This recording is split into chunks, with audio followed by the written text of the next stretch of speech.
Good evening and welcome back to Sports Talk ATL. I am Chase Earl, joined by Alex Lord, and the Falcons getting absolutely blown out by the Seattle Seahawks. We got our first chance in a regular season game to see Michael Penix. Not exactly what you want to see. He did complete one pass, mostly just handed the ball off, but it raised some questions, right? Anytime Michael Penix makes appearance on the field in the game, especially when you're getting blown out, and Kirk Cousins didn't have his greatest game. He didn't look mobile. He threw a couple of interceptions. It was probably the worst game he's had this season.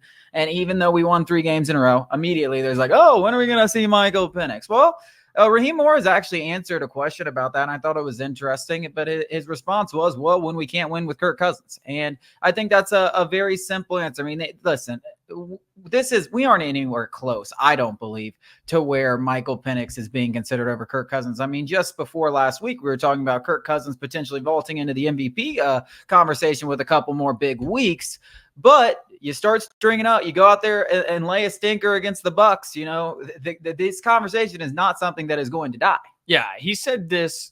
This comes from Jeremy Fowler, and he told Jeremy Fowler this before the season even started, and it's just starting to come up because Jeremy Fowler did something about, Kirk Cousins could potentially be a quarterback on the move this offseason, and everything is quite obvious, Do we really think Michael Penix is going to sit on the sidelines for the entirety of Kirk Cousins' 4-year contract?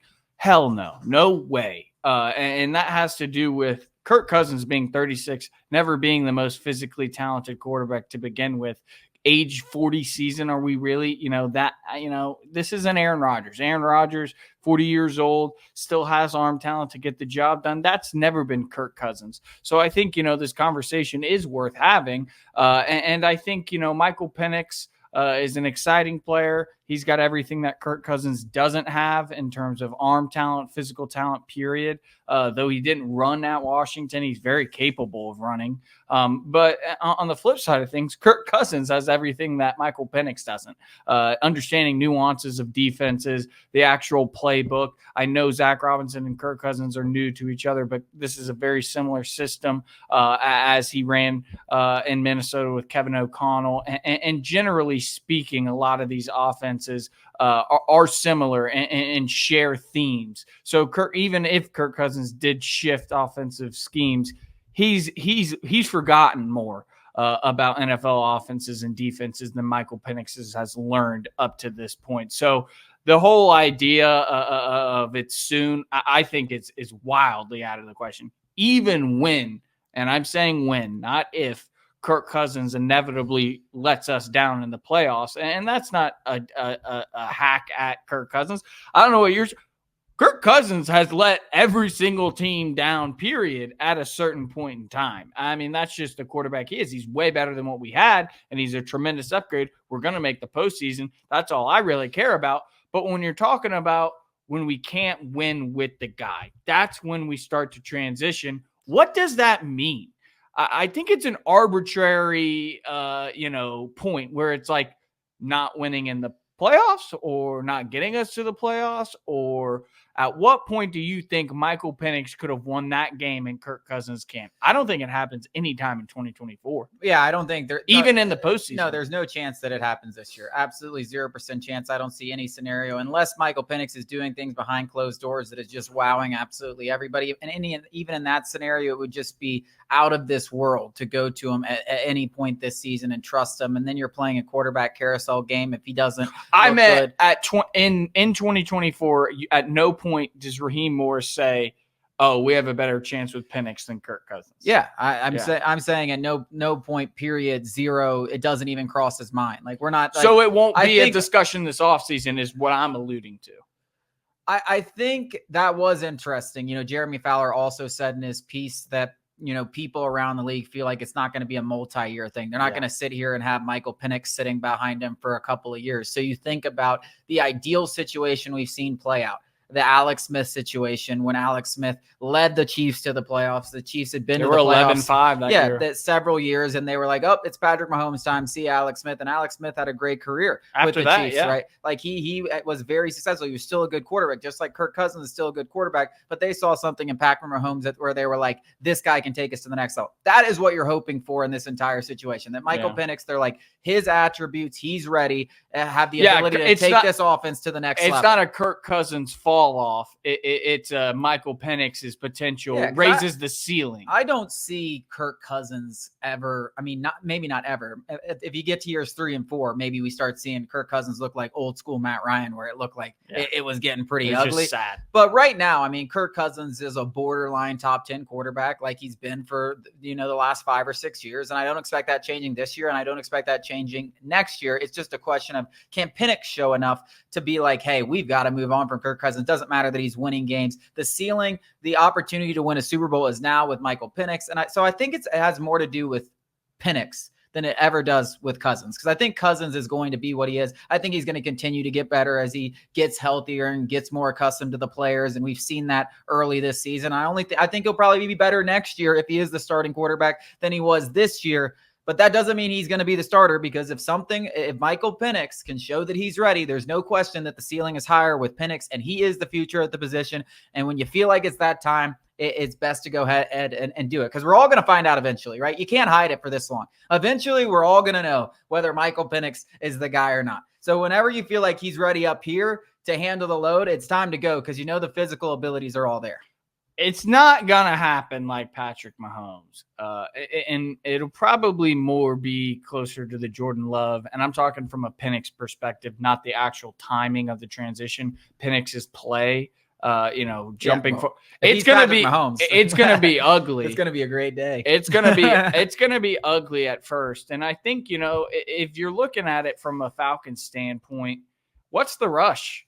I think Andy Reid is obviously one of the best coaches in the league, and when he makes a call, you kind of just have to say, he knows what's best.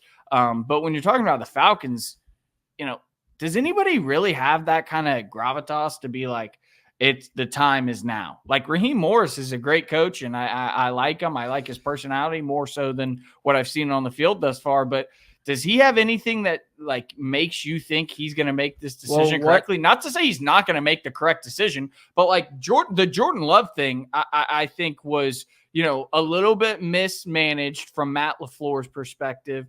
And then when Jordan Love did come in, he was obviously ill prepared, but that's the norm in the NFL. When you see he was basically a rookie coming in and making his first few starts, he was awful. People were writing him off. Let me paint a picture here, right? These next. So if I'm the Falcons, I'm kind of hoping, Kirk Cousins is the starter for at least 2 years. Well, maybe let's paint a picture where Zach Robinson really becomes kind of the guru that we imagine him to be. He really starts to find his groove in Atlanta. Bijan's getting involved, and we're starting to see this a little bit. Bijan's really becoming better. Kyle Pitts is becoming Drake London is becoming a top 10 receiver. A top 10 receiver. Darnell Mooney. So all the pieces are in place. You feel like your offensive line's really good, and Michael Penix is doing nothing but showing you good things. This is now an ideal situation where maybe you're worried about in 2 years Zach Robinson leaving for a head coaching gig, and you don't want Michael Penix to be like, oh, now I got to learn a new system. Maybe year 2, with all those things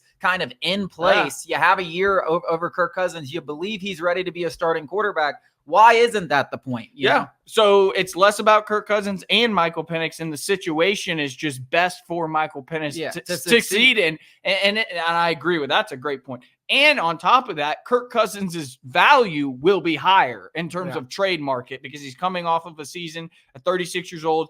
Obviously, a year younger, you're always more valuable. That's a great point, and I think you got Kirk Cousins on a 3-year deal, and NFL quarterback contracts are gonna they're already going astronomical. Kirk Cousins at $40 million or $45 million is a bargain in today's NFL. When he's a fringe top 10 quarterback. So I agree with that. So that's an interesting scenario where, Raheem Morris looks and Kirk Cousins isn't declining. Maybe he's plateauing. And Michael Penix might not be where you want him ideally, But the situation, you got 5 returning starters, offensive line, assuming Drew Dahlman's re-signed. I think we all assume that's going to happen. You got all of your skill position players on lock, offensive coordinator returning. Michael Penix saw Kirk Cousins operate for a full year. Ideal scenario, to be honest. And the question then is, do you think Michael Penix at the end of next year can be better than Kirk Cousins, who's kind of hit that plateau? Because at the beginning, it's not going to be better than probably Kirk Cousins. But do you think you can go 4-4? What stay in this division that's probably still weak, and be at the end of the year, playing his best football with all these pieces in place and your offensive coordinator? So I think that's a big aspect that not a lot of people are talking about. No, nobody's talking about that. And I think that's, should be a driving factor other than, obviously Cousins' ability, Penix's ability, but the actual, circumstances are incredibly important. I mean, time and time again, the most important thing in a rookie's success rate is not even a question. Look around the league. Good rookies flame out every single year. There are obviously exceptions. I'm not talking about Jaden Daniels thriving with a bad Commanders team. That is not the case I'm trying to make. CJ Stroud had a hell of a cast, a great offensive coordinator, a good defense. Cast. Yeah. So the cast is almost as important as let's get into the cast of some of those big 3 top 10 picks after the break.